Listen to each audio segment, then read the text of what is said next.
Hi there, I'm your host, Jenny Lico, and today we're talking about one of my favorite things, the music of Ireland.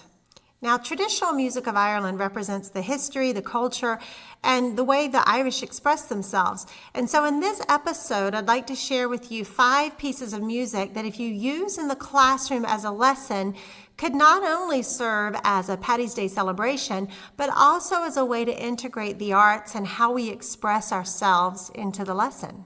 Music is such a great way to teach more than just music. I firmly believe that music teachers should teach music for the sake of music. But by default, a lot of other amazing learning opportunities just fall in place when you present content through the arts. So music teachers, you can obviously integrate your own curriculum standards when using the Irish music that I present to you, but I'll also share some very specific music ideas to use in the classroom. And classroom teachers, I'll also share with you some ideas of how you can integrate these songs into your curriculum, and hopefully my ideas will inspire you so that if my ideas don't exactly fit into your curriculum, you've started to think about how you can make some Irish songs work in your classroom. So let's dive into this week's episode. So as with other types of folk music, there are many different themes in Irish songs. There are songs about love and rebellion and songs of death and exile and misfortune. There are also many funny, humorous style songs in Irish music. But with traditional Irish music, you also have songs that exist in at least 2 languages, Irish and English. The first song I want to talk about is The Bog Down in the Valley. This tune is one of those add-on songs. I don't know if anybody else calls it an add-on song, but that's what I call it. It's kind of like There Was an Old Lady Who Swallowed a Fly, where then there's more things that got swallowed, and you keep adding to every verse. We all know how fun these can be for kids, and this one is no exception. And music teachers could use this as a sequences and patterns lesson. And also, the movement possibilities are endless for this song in a music class. So the lyrics talk about the bogland, and bogland is a very specific type of land in Ireland, and they're really special places. They make up about 5% of the Irish landscape, but they're very important to Ireland. In fact, in the past, Irish people heated their homes and cooked their food using the turf taken from the bog as fuel, and it was actually cut by hand. So this lesson has a lot of potential when working with the lines of inquiry for those PYP schools. So definitely check out The Bog Down in the Valley. You're going to love it. The kids are going to love it. It's going to be just a win-win all around. The second one I'm going to recommend is not actually a song, it's an instrumental tune. And in traditional Irish music, tunes are used a lot for dancing. And they categorize them by their time signature and by the dance steps. So this one that I'm going to introduce today is called the jig. And the jig is a type of dance, and it's a tune in a 6/8 time. So the one that's most well-known and familiar by everyone is the Irish Washerwoman. I love teaching the jig in my music classes because the 6/8 time is not something we normally start to teach in the younger grades, but these kids can feel it before they need to learn the theory behind it. I always use the words rashers and sausages because that's the way a lot of the children in Ireland learn a jig, is by saying rashers and sausages, rashers and sausages, rashers and sausages. And once they get that feeling, it's really easy for them to understand the feel or the time signature of a jig. They can speak it, and then you can even teach them a simple jig dance step. I'm not talking about a full-on dance. I'm talking about just the jig step, which isn't that difficult to learn, and they can do it easily and quickly, and they enjoy it. So that way they've learned to speak to it in rhythm, and they've learned to move to it, and the kids just love it. I wouldn't even talk about 6/8 time signature because I think that it's important for the kids to feel it before they can try and cognitively process the theory of it. Now, in the classroom, using jigs to teach something in the curriculum may be a bit of a stretch, but you could absolutely use it to introduce a lesson on the culture and the traditions of Ireland.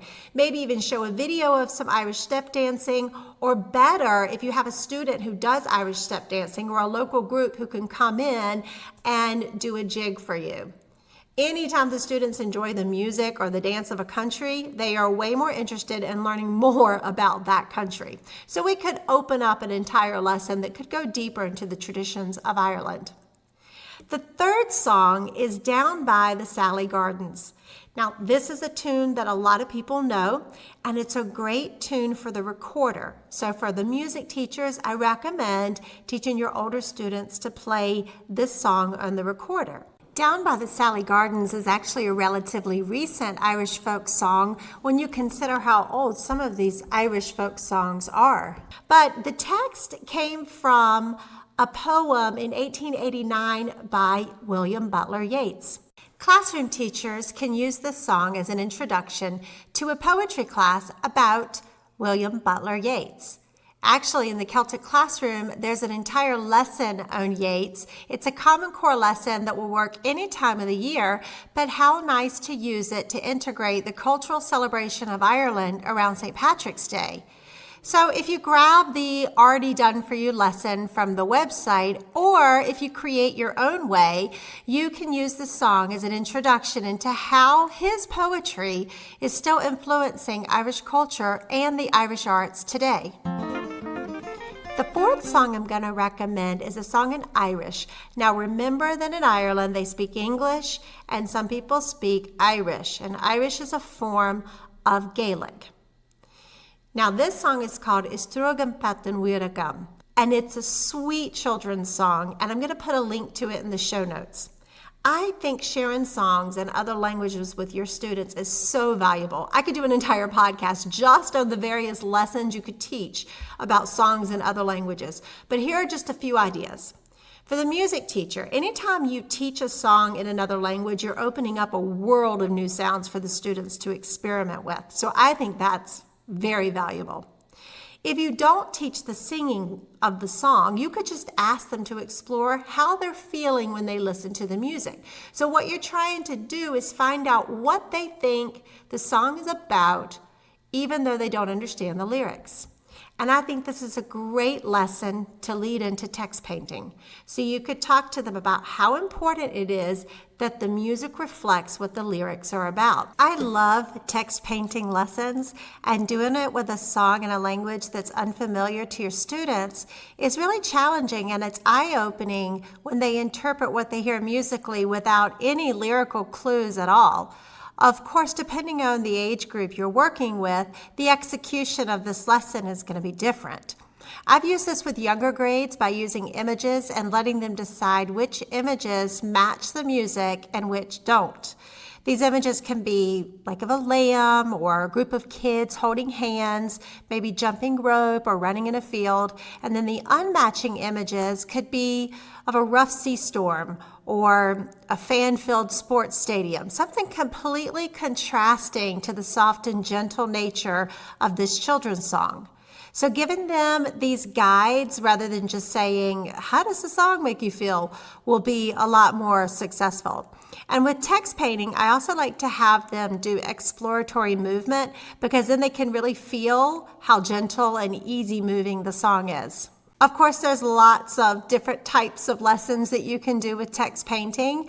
But again, I just think that using a song in another language is really challenging and eye-opening for the students. Now, for the classroom teachers, you can use this song to kick off a lesson about connection, tying in with those PYP suggestions. How is the music connected to the history of Ireland? So the song captures a moment in history when things were different from today. This happens a lot with music written in languages that aren't used as much today, because basically a language does capture a historic moment in time. Maybe the lyrics describe a type of farming technique that's no longer used because of newer technology. Or maybe the lyrics suggest a war that was going on at the time the song was written, and it shares some history with us that we don't learn about in any other way. So this song becomes a connection point. Or you could use this song to explain that all over the world, children's songs are a part of growing up, and ask the students to read the lyrics of some popular children's songs that they already know, and then ask them to identify a common lyrical theme. Compare those themes with the translation of this song to see if it's also similar to children's songs in Ireland. So the conclusion of that lesson would be that even though the language is different, the message is universal.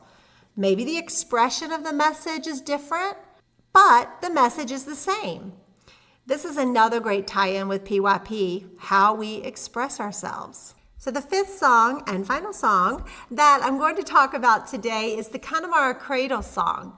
For music teachers, this song is in 3/4, and I just love doing 3/4 with my students. It gives them the opportunity to sway and flow and move to a type of music that doesn't feel so agile and doesn't seem so spastic at times. And I love that they get the chance to expressively move to that 3/4 time that sometimes can be a little tricky for the younger ones. So I really love using this one in class to talk about 3/4 time. And so the nice thing is you don't have to do this necessarily in a lesson about Ireland. You can use this song in a lesson about 3/4 and just add that it's an Irish folk song. And I like the consistency of constantly using songs from other countries inside of our lessons, because that way they're getting gentle reminders all the time, so it's not one concentrated lesson just on one country, which also has validity, but I like doing it this way also because it's a constant reminder. It's not like all of a sudden we're just doing a whole lesson on Ireland. No, we can do a lesson about 3/4 and grab a song from Ireland and grab a song from Wales and grab a song from American folk music and grab a song from Argentina and grab a song from Asia. Like, I love that all of these songs from different countries are sharing this universal idea of we all share the same type of language in music. So classroom teachers, the lyrics of this song include a word from Irish called cuadach. And the definition of that word is an Irish boat with a wooden frame, and animal skins or hides were used to stretch over it. And this boat was primarily used on the west coast of Ireland. And they believe that this type of boat dates back to the voyage of St. Brendan. So this is a very historical boat, and I love that in this text it gives you the opportunity to talk about the making of boats and how we organize ourselves to be able to use what's around us to construct something to help our community around us and to be useful for our way of life. I also love that in an English song, you're using an Irish word. So while pointing out this word, you can also talk about the text, determine the meaning of the words and phrases that are used in this poem, and decide which ones of these are literal, which ones are non-literal, and have a great discussion about that. This is also great for studying how visual and illustrative elements could contribute to what's conveyed by the words in this poetry. The cuadachs are sailing way out on the blue, laden with herring of silvery hue. Silver the herring and silver the sea, and soon there'll be silver for baby and me. And I even like the idea of having the students making their own illustrations for the lyrics. Now, one of the reasons I wanted to go through these 5 different songs, like I mentioned earlier, I do feel that music touches people and inspires people in a way that nothing else can do. So I love the idea of classroom teachers integrating music into their class in order to teach a lesson. Secondly, I also wanted to show you how you can have a lesson about Ireland around the week of St. Patrick's Day without straying too far from your curriculum. I know that you guys have a lot of strict standards that you need to follow, and I certainly can't tell you exactly what you're teaching at the time is going to integrate perfectly into a St. Patrick's Day lesson, but hopefully I can give you some ideas that will inspire you to think a little outside of the box about using a piece of Irish music in your class in order to teach something that you already need to teach. So that's it for today's episode. Ciao for now. You'll always be home, no matter where you roam. This is your song. No matter where you roam, this is your